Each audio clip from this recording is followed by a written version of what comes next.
Hello दोस्तों, dividend analysis series में आज हम इंडियन ऑयल के बारे में बात करने वाले हैं और उनके 5 ईयर के डिविडेंड एनालिसिस हम इस वीडियो में करेंगे।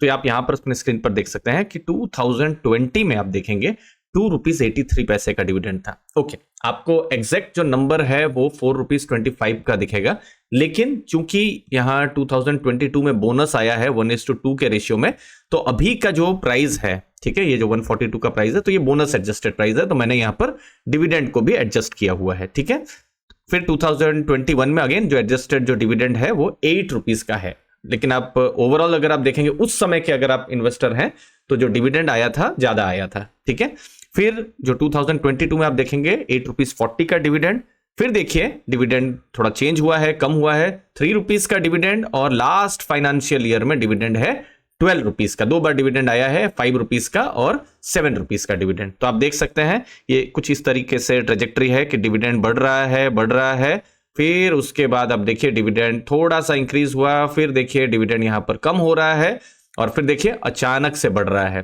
ठीक है, तो ये क्या हिंट दे रहा है कि डिविडेंड में कंसिस्टेंसी नहीं है। अगर अच्छा प्रॉफिट हो जा रहा है या अच्छे नंबर्स आ जा रहे हैं तो डिविडेंड बहुत ज्यादा भी बढ़ रहा है। देखिए ऑलमोस्ट 4 टाइम्स यहां पर डिविडेंड बढ़ रहा है, लेकिन थोड़ा सा डिफिकल्ट टाइम आ रहा है तो डिविडेंड में एक बहुत स्टीप डाउनफॉल भी आ रहा है। तो इसके रीजन को समझना है और ज्यादा डिविडेंड को हमको समझना है। उससे पहले एक इंपॉर्टेंट इंफॉर्मेशन, अगर आपको म्यूचुअल फंड से जुड़ी एनालिसिस पर इंटरेस्ट है, लेटेस्ट म्यूचुअल फंड के पोर्टफोलियोज हमने हमारे टेलीग्राम ग्रुप में शेयर करना शुरू कर दिए हैं। यहां पर आपको business learning, mutual fund analysis, business analysis और पर्सनल फाइनेंस रिलेटेड बहुत सारे लर्निंग मटेरियल्स मिलेंगे। एक वाइब्रेंट कम्युनिटी है दोस्तों, 4500 से ऊपर की। डिस्क्रिप्शन बॉक्स में आप लिंक को देख सकते हैं और टेलीग्राम ग्रुप को आप ज्वाइन कर सकते हैं। दोस्तों हम आते हैं बिजनेस के ऊपर, किसका? इंडियन ऑयल का बिजनेस। तो देखिए सबसे इंपॉर्टेंट चीज साइक्लिकल बिजनेस है, और साइक्लिकल बिजनेस में आप देखिए, ये देखिए प्रॉफिट एंड लॉस स्टेटमेंट किस तरीके से यहां पर चेंजेस आ रहे हैं। देखिए FY20 अगेन ये कोविड वाला जो इंपैक्ट थोड़ा आ गया था नेगेटिव, अगले साल बहुत बड़ा प्रॉफिट है, 21,000 करोड़ का प्रॉफिट। देखिए यहां नेगेटिव है, लॉस है, यहां 21,000 करोड़ का प्रॉफिट, फिर 25,727 करोड़ का प्रॉफिट, फिर देखिए अचानक से डिप आया है 11,704 करोड़ का, अगेन यहां पर डिप है, और फिर देखिए फिर एक रिकॉर्ड प्रॉफिट 43,000 करोड़ का प्रॉफिट हमको देखने को मिल रहा है। तो थोड़ा बिजनेस को समझना पड़ेगा दोस्तों। तो ऑयल रिफाइनिंग और रिटेलिंग कंपनी है इंडियन ऑयल। रिटेलिंग में आपके पास 2 व्हीलर 4 व्हीलर है, आपका रिलेशन जैसा भी हो सकता है, आपके शहर में इंडियन ऑयल का पेट्रोल पंप हो सकता है जहां पेट्रोल डीजल आप भरवाते होंगे। ठीक है, अब ऑयल रिफाइनिंग में जो रिफाइनिंग मार्जिन है वो फ्लक्चुएट होते रहते हैं, मार्केटिंग में भी मार्केटिंग मार्जिन फ्लक्चुएट होते रहते हैं। जैसे समझ लीजिए अभी रशियन क्रूड है, उसमें डिस्काउंट कम मिल रहा है। अब जब रशिया यूक्रेन की लड़ाई हुई थी तो उस समय में रशियन क्रूड में अच्छा खासा डिस्काउंट मिल रहा था, लेकिन अब डिस्काउंट कम हो गए हैं, तो उससे क्या हुआ है, रिफाइनिंग में जो मार्जिन्स हैं थोड़ा कम हो गए हैं।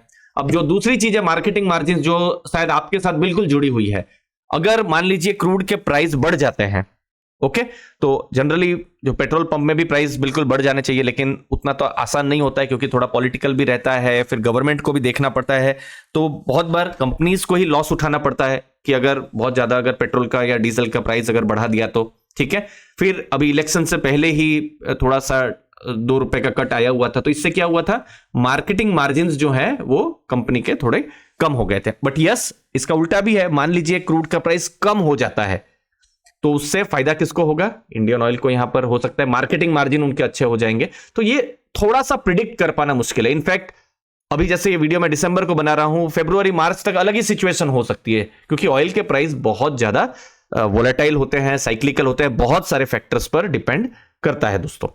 अभी डिविडेंड पर हम फोकस करते हैं। तो डिविडेंड अभी प्राइस जो है 142 का हमको देखने को मिल रहा है, किसका? इंडियन ऑयल का दोस्तों। तो उसके हिसाब से 8.45% की डिविडेंड यील्ड है। लास्ट ईयर ₹12 का डिविडेंड था, इस साल अभी तक डिविडेंड कुछ आया नहीं है दोस्तों।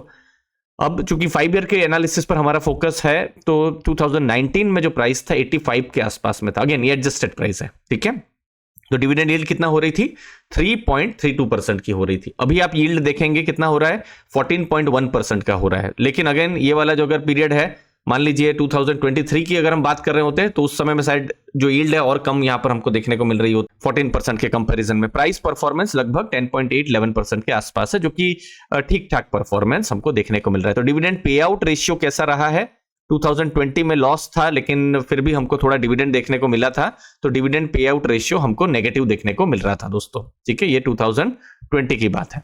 फिर 2021 में 51%, 22 में 46%, 23 में 42%, 24 में 40%, मतलब 40 से 51% के बीच में पिछले कुछ सालों में हमको डिविडेंड पे आउट देखने को मिल रहा है। अब इस साल का किस तरीके का परफॉर्मेंस है, तो देखिए अभी 2 क्वार्टर के रिजल्ट आए हैं, ये रहा जून और सितंबर। तो जून क्वार्टर में देखिए प्रॉफिट दिख रहा है, लेकिन सितंबर क्वार्टर में लॉस आ गया है। ठीक है, आप देख सकते हैं ये कितना साइक्लिकल बिजनेस है, क्वार्टर टू क्वार्टर में भी प्रॉफिट से लॉस आ जा रहा है। आप देखिए यहां पर, आप देखिए लास्ट ईयर जो दिसंबर क्वार्टर था 9,000 करोड़ का प्रॉफिट, फिर प्रॉफिट कम हुआ, फिर और कम हुआ, और इस बार का दिसंबर क्वार्टर में 449 करोड़ का लॉस।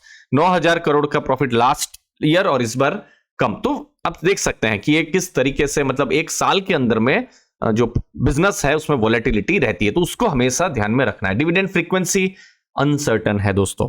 ठीक है, बहुत मुश्किल है बोल पाना। जैसे आप यहां पर देख सकते हैं, ये देखिए 2 बार डिविडेंड आया है लास्ट फाइनेंशियल ईयर में, नवंबर और जुलाई में, इस बार अभी तक आया नहीं है। ठीक है, फिर उसके फाइनेंशियल ईयर से पहले सिर्फ 1 बार डिविडेंड आया था दोस्तों। तो जो प्रिडिक्शन है वो बहुत ही मुश्किल हो जाता है। लास्ट में कुछ important point, dividend pay out ratio 40 to 51% के बीच में है। डिविडेंड यील्ड अभी स्ट्रांग है, लेकिन ये चेंज हो सकती है, क्योंकि लास्ट फाइनेंशियल ईयर में बहुत रिकॉर्ड प्रॉफिट्स था। इस बार हमको जो प्रॉफिट्स हैं थोड़े कम होते हुए नजर में आ रहे हैं, तो हो सकता है डिविडेंड में हमको कुछ डिफरेंट नंबर देखने को मिले। ये हमको फिर आने वाले क्वार्टर्स में ही पता चलेगा दोस्तों। तो ये बोल पाना बहुत मुश्किल है, अभी Q3 में डिविडेंड आएगा या फिर Q4 में आएगा, तो बहुत मुश्किल है। डिविडेंड अपॉर्चुनिटीज इंडेक्स का ये पार्ट है, टॉप 25 में ये कंपनी है, लेकिन टॉप 20 में ये नहीं है दोस्तों। तो वेटेज भी इस इंडेक्स ने बहुत ज्यादा नहीं दिया है, 1.23% का दिया है। जो दूसरी कंपनीज है, मान लीजिए जैसे इन्फोसिस है या TCS है या ITC है या हिंदुस्तान यूनिलीवर या फिर PSUs में NTPC, पावर ग्रिड या भारत इलेक्ट्रॉनिक्स जैसी कंपनियों को बहुत ज्यादा वेटेज है, उतना वेटेज यहां पर नहीं हमको देखने को मिल रहा है। डिविडेंड अमाउंट अनसर्टन है, प्रॉफिट पर डिपेंड करेगा, लेकिन ये एक ऐसा बिजनेस है जहां पर डिविडेंड जो है, अगर अच्छा प्रॉफिट होता है तो बिल्कुल सरप्राइजिंगली बहुत अच्छा आ सकता है, यील्ड अच्छी आ सकती है, लेकिन अगले साल डिविडेंड कम भी आ सकता है। जैसे 2024 में 12 रुपए का डिविडेंड, जो कि बहुत ही अच्छा कहा जाएगा, लेकिन फिर अगले साल जैसे अभी का फाइनेंशियल ईयर थोड़ा बोल पाना मुश्किल हो रहा है। तो इसको भी इस बिजनेस में ध्यान में रखना है, और ये बिजनेस का ही नियम है कि ये साइक्लिकल बिजनेस है ऑयल एंड गैस का, और यहाँ मार्केटिंग और रिफाइनिंग में वॉलेटिलिटी चलती रहती है, उसको ध्यान में रखना है दोस्तों। मुझे उम्मीद है वीडियो से आपको वैल्यू मिली होगी। आपके कीमती समय के लिए बहुत बहुत धन्यवाद। थैंक यू दोस्तों।